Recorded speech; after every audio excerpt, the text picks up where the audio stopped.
Some of you might know that Greg Doucette, a fitness YouTuber, had a hair transplant some time ago. And he went to, of all places, to one of the hair mills. Of course, he didn't know any better and he basically was, sold. And to be honest, I wasn't following, his hair transplant kind of, progress or anything, but I'm following a guy called John Bravo Films on YouTube, and he's putting some pretty cool, interesting content, amongst, hair loss, content as well. And he posted today a video called Exposing Greg Doucette. So I was obviously really curious what's all about. I watched a few seconds, I realized it's hair loss. I decided, you know what? I think it's time for me to do a reaction video a bit, because, nowadays everyone's reacting to everything and I'm not. Darkness, my old friend. And apparently that's how YouTube works. I have to react. So let's do it.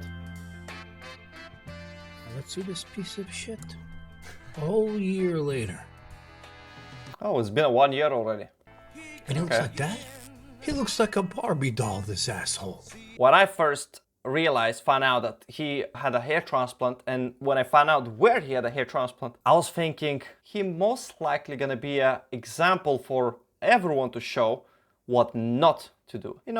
Plenty of those examples we got on YouTube among some of the YouTubers themselves, hair transplant YouTubers. But that's topic for another video. Huh. This motherfucker. He comes again. Alright, you guys remember, last year I did a video on the Munchkin man Greg Doucette going on Turkey to get a transplant with his wife. It was for his wife to transplant. She couldn't get it, so he said, you know what? I want to go do it because it's an experience. And as far as having hair goes, I don't care about having hair. I've had the longer hair and I'm bald now. I don't feel look better or worse one way or the other. I don't care. Either way, I don't care. Really? If you wouldn't care, you wouldn't do it. It was clearly probably a contract or something that he has to go there. They're flying them in there, and since they maybe on the spot decided that his wife cannot have a hair transplant for one or another reason, I assume he probably had to do it himself, because they already had a deal. And maybe that's why he's getting all of this kind of position that I don't care, but I did it anyways. But what he didn't tell everybody is he got paid to go, he got a free trip, and he got a free transplant. Exactly. But the worst part about it, and I see it online all the time, people literally commenting, oh, look at this guy, he's a billionaire, whatever. With all of his money, he could afford to buy a whole clinic himself, fly them to, US and do the transplant. And he still went there, it means it's good. No. Plenty of, celebrities did the transplants and they look like shit. Something didn't grow, look at the one of the recent one, Conor McGregor.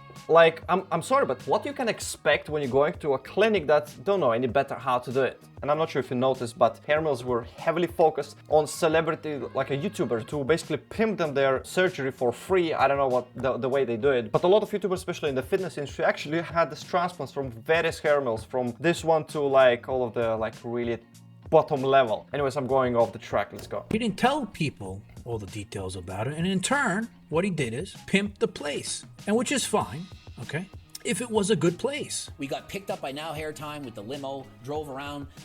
It was awesome. It was like being a celebrity. Yeah. It's awesome. It's like being a celebrity. Wow, that's all you care about when you're getting a transplant? Look at that. There are some clinics like that, and this is how they're presenting nowadays the hair transplants, especially in Turkey, with these package deals, where they're literally focusing on everything but the surgery itself. They don't care about the quality. All they care is make you an experience so it's flashy on Instagram or YouTube. And people posting these videos, look at that, I'm on a limo, I'm on a red carpet, they've been treating me like a king.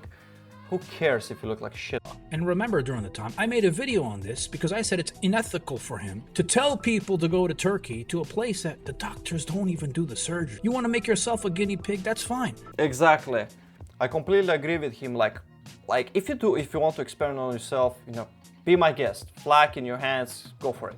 The problem with this is that they have such a huge influence, and like I said, people don't know any better. When I started researching, I didn't know any better as well, and I almost made the same mistake, went to one of those hair mills. Don't pimp it out on your page so others go and get fucked up like you did. And I'm going to show you guys, some of you laughed at me, said, John, we're talking about the best transplant surgeons in the world are in Turkey. And you're right, in a way, because they're...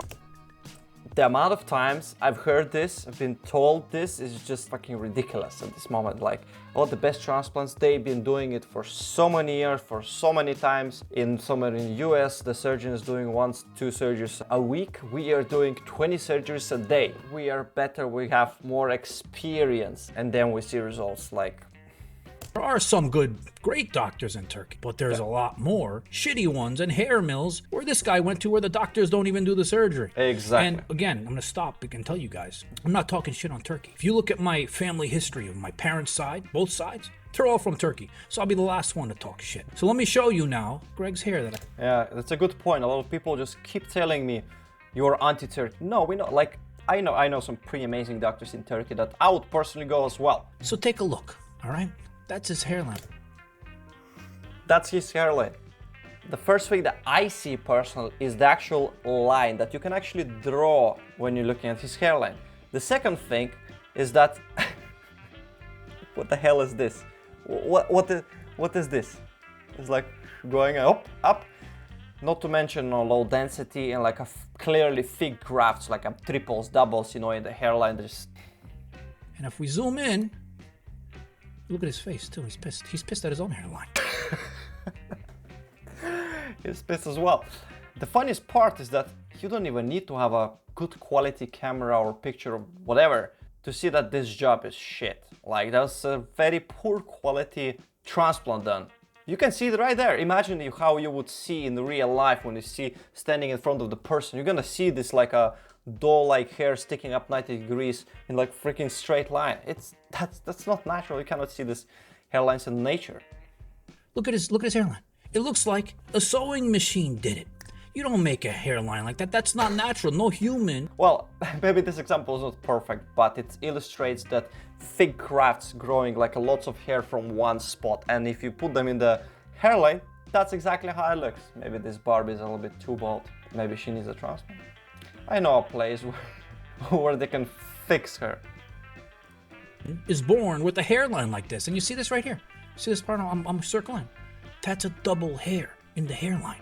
That's the biggest. I would even say it's probably a triple here next to it. Like these ones, they're like thinner. Again, the quality is terrible, but like that one, look how thick it is. It's probably triple graft at least, maybe even quad. Like just from one place, lots of hairs. You know, just growing. It's crazy. This no in doing transplantation surgery is putting double grafts in the hairline. What that shows is the place he went to. If they're not using microscopes, they got blind ass people doing it because they're supposed to put the hair, okay, when they pull it out, they put it under a microscope and then they dissect it and separate the double grafts from the triple grafts. Some people even got 4. And then they put. The worst part about it that the more YouTubers or whoever online is calling out on bullshit about these clinics that they're not using microscopes, I've noticed they started showing that they have microscopes in their clinic, in their promotional videos, like, you know, videos going around the clinic. Or look at that, we got the microscopes we're using. There's one microscope somewhere, not even in OR where they're doing the surgery, but somewhere like in the hall. And even if, let's assume they actually using this microscope, do they know how to use it? Like, why the results still have, you know, doubles and triples in the hairline? Like, so you got the microscopes, but you still have the triples in the hairline. Like, something doesn't add up. Not what a natural result is supposed to look like. You're supposed to never tell that somebody planted hair on their fucking head. This looks like someone glued. Exactly. The best transplant is the one that doesn't look like transplant. If you look at someone's hair transplant and you don't think that this person had hair loss or had a transplant or whatever, that's a good result. Now let me show you an example, okay, of good hair transplants. Now I'm not gonna show the doctor's information because I don't want you guys to think I'm pimping this doctor. Look at this one, okay? Now this is a good result. This looks natural. Look at the hair. I think I even know which doctor it is zigzagging, one of the in the US anyways. Hair from this guy went from. To be fair, some people might say, oh, but the hairline, it doesn't look as thick, because they've seen plenty of this Turkish, you know, bad transplants when as soon as the hairline starts, it's like super thick, you don't see through anything at all. Only because they're just implanting doubles and triples all around from the hairline. And this is not how someone without any hair loss looks like. Someone without any hair loss has loads of finer, like a single hair grafts, lots of baby hairs in the hairline. I'll challenge you. Start staring at the hairlines. Look at women's hairlines, look at the men's hairlines, whoever you think don't have any hair loss. And you're gonna see so much just like a little tiny fine baby hairs that are creating this soft look, and it's kind of like a see-through, to be honest. There is no like people that don't have hair loss that has like a super thick band straight away in the hairline. It doesn't exist. I'm a bald motherfucker, okay? To look at his hair now, it looks like my hair. That's natural. Look at the single hairs in the... Good for you. I'm freaking jealous. Look at his hairline. Oh, sharp.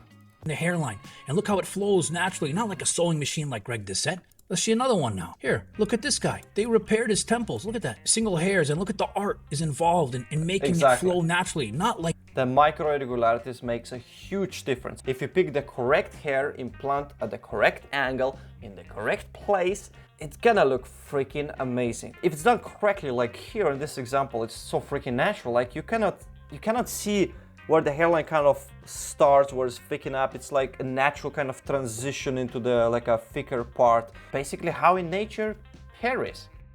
But you have to look at yourself in the mirror and say, what did you do yourself? Because now you're giving people dangerous information. And like I said in my previous video, if you guys didn't watch it, make sure to watch it. You get one chance at this. You go to Turkey, you get 5,000 grafts on your head. There's no coming back. So I think you owe an apology. Oh, he nailed it. It's literally, if you screw up at least once, especially your first time with the transplant, everything else, whatever you're gonna do, you're just gonna be trying to catch up and trying to achieve what could have been achieved in the first place. Like Spencer Coburn says, the hair transplant surgery is the last resort, and I completely agree with this. Try medications, try whatever it takes, delay as long as you can, and do your research. Go to a good doctor and you can be helped. Hey, I'm prime example. I've been freaking number 5, I had nothing on top, pretty much slick bald. Look at me now, looks freaking amazing. And even, you know, yesterday I did the haircut, really went really short, and it looks so freaking natural. I love it. I don't need to style it in a specific way to hide it. It looks great. It looks with the short hair, no product, nothing, just whatever, get off to the bed, move on with my life. And this can be you too, if you, my friend, will do your own research. That being said, thanks much for watching. Thank you, John Brower Films, for brilliant video. Love it. Love his channel. Go check him out, and subscribe to this channel if you haven't already, if you want to learn more about hair transplants and hair loss. And if you're still currently looking and trying to understand which doctor or clinic is best for you, make sure to check out this video over here, which is gonna give you 5 steps to find the best clinic for your case. Stay tuned.